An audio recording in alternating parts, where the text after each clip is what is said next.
બોટલની અંદર ધુમાડો ભર્યો છે, આથી આની અંદર ટિનર અસર જોવા મળે છે. ટિનર અસર તમે જોઈ શકો છો.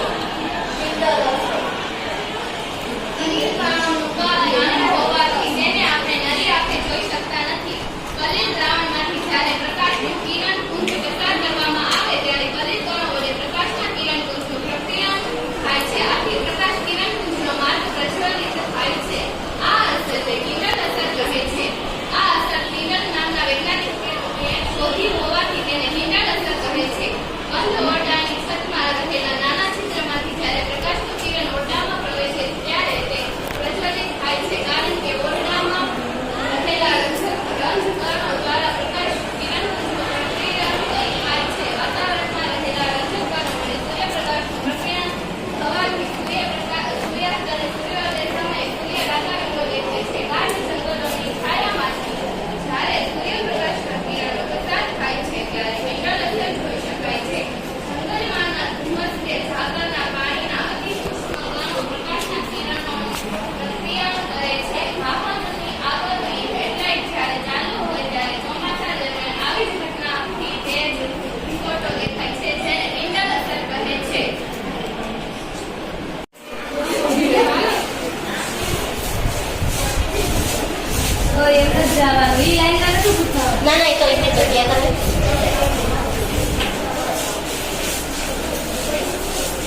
કે એ સ્થાયી કણો છે.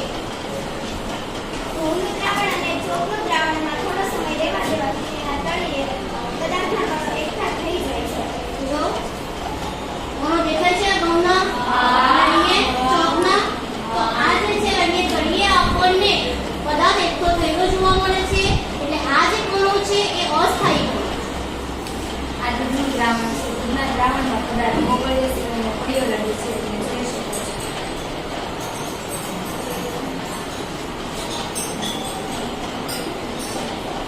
હવે આપણે સમાંગ મિશ્રણ અને વિસમાંગ મિશ્રણ જોઈએ. તો આ પૈકી આ જે દ્રાવણ હતો મીઠુંનું અને ખાંડનું દ્રાવણ એ તમારું સમાંગ મિશ્રણ કહેવાશે કે વિસમાંગ મિશ્રણ કહેવાશે? સમાંગ મિશ્રણ છે. બરાબર.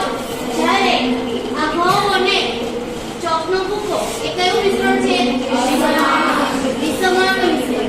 બરાબર. વિસમાંગ મિશ્રણ. તો આ જે સમાંગ મિશ્રણ વાળા દ્રાવણો હતા મીઠું અને ખાંડના દ્રાવણ અને ફટકડીનું દ્રાવણ એ દ્રાવણોને સાચા દ્રાવણ કહેવામાં આવે છે. કયા દ્રાવણો કહેવાય? સાચા દ્રાવણ.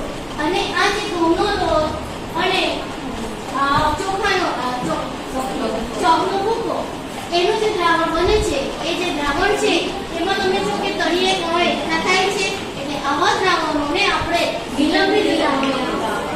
બરાબર. અહીંયા કણો શું થયા? નિલંબિત થયા. જ્યારે આ દૂધનું દ્રાવણ છે એ દૂધના દ્રાવણોના કણો એક સરખા પ્રમાણમાં ફેલાયેલા જ રહે છે. ભલે એના કણોનું કદ નાનું છે એટલું અતિ સૂક્ષ્મ કણ છે કે જેને તમે નરી આંખે જોઈ શકતા નથી, પણ આ કણો અલગ રહે છે એને તમે ઇલેક્ટ્રોન માઇક્રોસ્કોપ વડે જોઈ શકો. એટલે આ જે દ્રાવણ છે એને આપણે કલીલ દ્રાવણમાં અનુસરવાનું છે. બરાબર. તો દ્રાવણ આપણે 3 પ્રકારના હોય: સાચા દ્રાવણ, નિલંબિત દ્રાવણ અને કલીલ દ્રાવણ. બીજો ધન સાથે આપણે ચમચી લીધી છે. બેટરીનો બીજો એક છેડો ઋણ ધ્રુવ સાથે એનોડ કેથોડ જો થોડુંક મીઠું નાખીએ અથવા તો એસિડ નાખીએ તો આ 2 ચમચી છે ને એમાં તમને પરપોટા દેખાય. એ પરપોટા એટલે વાયુ, 2 વાયુ, એક કયો મળે? ઓક્સિજન ને બીજો હાઇડ્રોજન. અવઘટન H2O gives H2 plus O2 balance કરો એટલે 2:1. આ મોસ્ટ આઈમ્પી પ્રશ્ન. 2 હાઇડ્રોજનના અણુ મળે તો એ ઓક્સિજન.